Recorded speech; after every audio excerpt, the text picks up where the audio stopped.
Texas spent years making itself one of the easiest places in America to build a data center. Then the queue for new power reached 474 gigawatts, more than 5 times the highest demand the Texas grid has ever recorded, and the governor told regulators not to let another grid-connected data center move forward until every applicant was audited. The number is real. But it does not mean 474 gigawatts will actually be built. It is a queue of requests, and queues can contain duplicate, speculative, or early-stage projects. That gap between the AI boom Texas invited and the demand its grid can actually verify is why the state suddenly hit pause. This is not a story about Texas rejecting technology. It is about what happens when digital ambition arrives faster than the physical systems beneath it. For a data center developer, Texas looks almost purpose-built. There is abundant land, a large energy industry, fast population growth, business-friendly regulation, major fiber routes, and a state sales tax exemption that can cover servers, cooling equipment, electricity, and other qualifying purchases. The result is a construction map that keeps getting denser. The Texas Tribune has identified at least 335 operating data centers and 248 more planned across the state. Some are ordinary cloud facilities. Others are campuses built for artificial intelligence, where a single site can require power on the scale of a city. For years, the pitch was simple. Bring investment, construction work, tax revenue, and a place in the next industrial economy. But the physical bargain was never just about buildings. Every campus also needs a reliable power source, transmission lines, substations, cooling, water or air systems, roads, and emergency planning. Once enough projects arrive at the same time, those local requirements become a statewide question. In late July, the Electric Reliability Council of Texas, better known as ERCOT, told state lawmakers it was tracking about 474 gigawatts of large load requests seeking connection. Roughly 90% came from data centers. For comparison, ERCOT's record peak demand was about 91 gigawatts in July. That comparison is dramatic, but it needs context. The queue is not a construction forecast. A developer may submit before financing is complete. Several possible sites may compete for one final project. Some applications will fail, shrink, move, or disappear. Still, even a small fraction becoming real would change the grid. 10% of that queue would equal roughly half of today's record peak demand. The problem for planners is not simply that the number is large. It is that they must decide which projects are credible before utilities spend years and billions of dollars building infrastructure around them. If you are interested in the physical systems behind technology headlines are power lines, water, land, and the communities asked to host them, subscribe. That is what local gravity follows.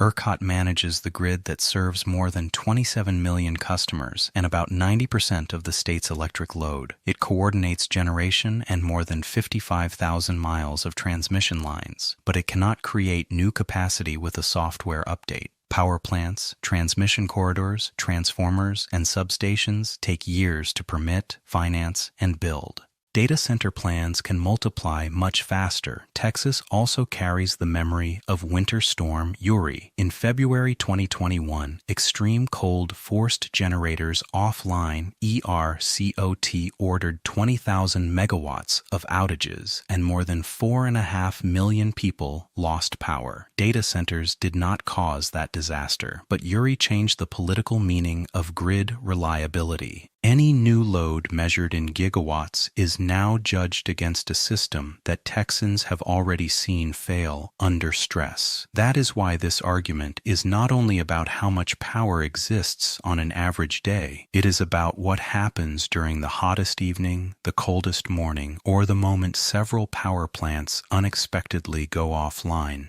Before the governor's order, ERCOT had created a process called Batch Zero for unusually large new customers. Projects seeking at least 75 megawatts would be studied together so planners could identify conflicts and determine what transmission upgrades were actually needed. The entrance requirements were designed to filter out fantasy. Depending on the project, applicants had to show evidence such as land control, equipment orders, construction agreements, or a committed end user. Many also had to post financial security of $50,000 for every megawatt requested. A 1 gigawatt project could therefore require $50 million just to enter the process. That was supposed to create a more credible queue. But on August 3rd, Governor Greg Abbott ordered a deeper verification and audit before additional data centers could advance.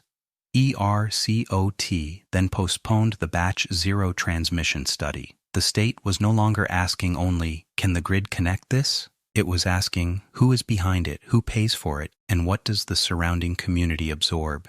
The audit is unusually broad because it treats a data center as more than an electric meter. Developers must disclose the state and local incentives, grants, and tax abatements they expect to receive. They must provide annual and peak electricity demand, explain whether they will build or procure their own generation, and show how they could reduce stress on the grid. They must also report annual and peak water use, identify water sources, and describe whether cooling will be air-based, closed-loop, or another water-efficient system. Then come the neighborhood questions: noise, light, setbacks, traffic, emergency response, and effects on nearby property owners. Finally, the state wants ownership and controlling interests disclosed. The directive says projects that fail to comply can be denied a connection. There is one major detail the order does not provide: a deadline. No one yet knows whether this is a short verification exercise or a delay that lasts long enough to change investment decisions. The central economic question is not whether data centers use enormous amounts of electricity. They do.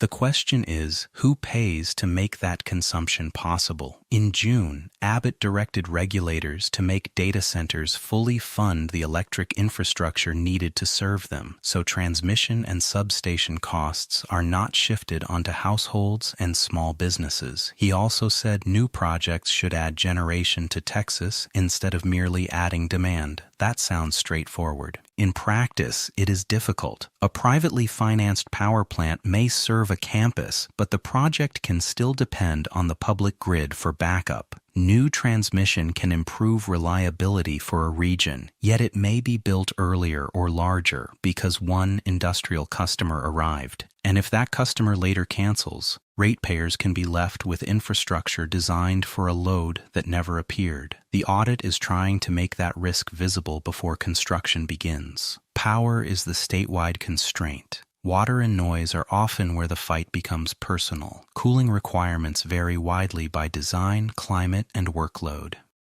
A closed-loop or air-cooled system can reduce water consumption, but may use more electricity or cost more.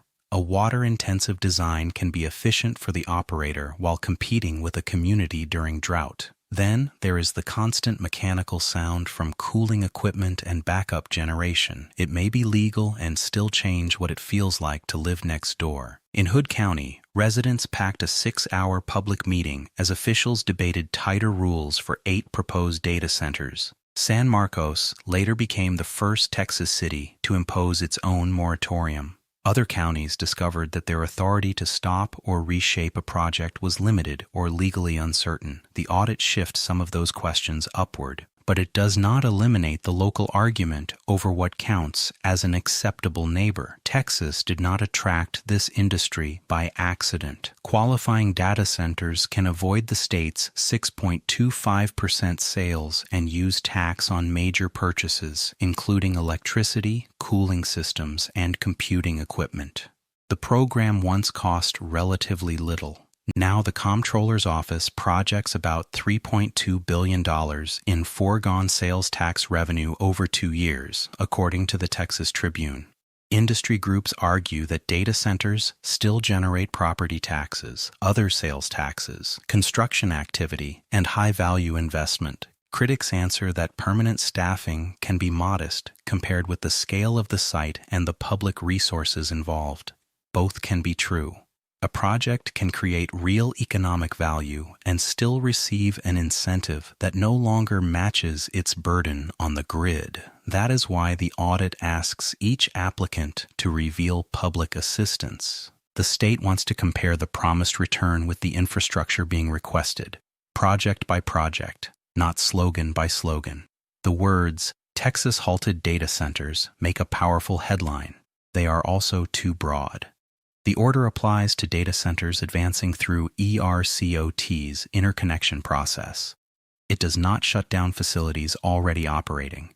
It is not a statewide construction ban. Parts of Texas, including El Paso, are outside the main ERCOT region, and some developers are planning enough on-site generation to avoid a traditional grid connection. Those distinctions matter because they may shape what happens next. If grid access becomes slower or more expensive, developers can bring more of their own power. That could reduce direct pressure on ERCOT, but it also raises questions about gas turbines, emissions, fuel supply, backup arrangements, and whether a campus is becoming a private utility beside a public one. The pause may not stop the AI build-out. It may change the engineering used to reach it. For developers already inside Batch Zero, this is not an abstract policy debate. Reuters reported that some projects may have posted more than $100 million in financial security. Land leases and other transactions were written around the expectation of an ERCOT decision. Now the study is postponed and the audit has no public completion date. At the same time, Texas regulators are considering, but have not decided, whether to increase the non-refundable share of certain deposits from 20% to 80%. That creates a sharp choice: wait and risk having more money locked in, withdraw and give up a place in the queue, or redesign around private generation and accept a different set of costs. As of this recording, Reuters had not found a rush of cancellations. That matters. The pause has created uncertainty, but it has not yet proved that the boom is leaving Texas. In the days after the audit was announced, several major operators publicly said they would meet the state's standards. That suggests many companies still want access to Texas badly enough to accept stricter disclosure. The real test will not be a press release. It will be which projects survive verification, how quickly regulators publish a credible list, who agrees to fund transmission, what type of generation is added, and whether local water and noise plans become enforceable conditions rather than promises. Would you let a project move forward only if it brought its own power and water and paid every grid cost? Or would rules that strict simply push investment somewhere else? I genuinely want to know where you draw that line. Leave your answer in the comments, especially if you live near one of these projects. The AI economy is often described as if it lives in the cloud. Texas is showing the opposite. Every model rests on land, steel, transformers, cooling systems, transmission corridors, and political consent. When any one of those becomes scarce, the digital race slows down. The 474 gigawatt queue will shrink. Some projects are speculative. Some will never be financed. Others will survive the audit and become some of the largest industrial campuses in America. The important question is not whether Texas is for or against AI. It is whether a state can welcome unprecedented private investment without asking ordinary residents to carry risks they never agreed to take. For years, Texas told the industry to build. Now it is asking a more difficult question: prove that the place you want to build can actually support you.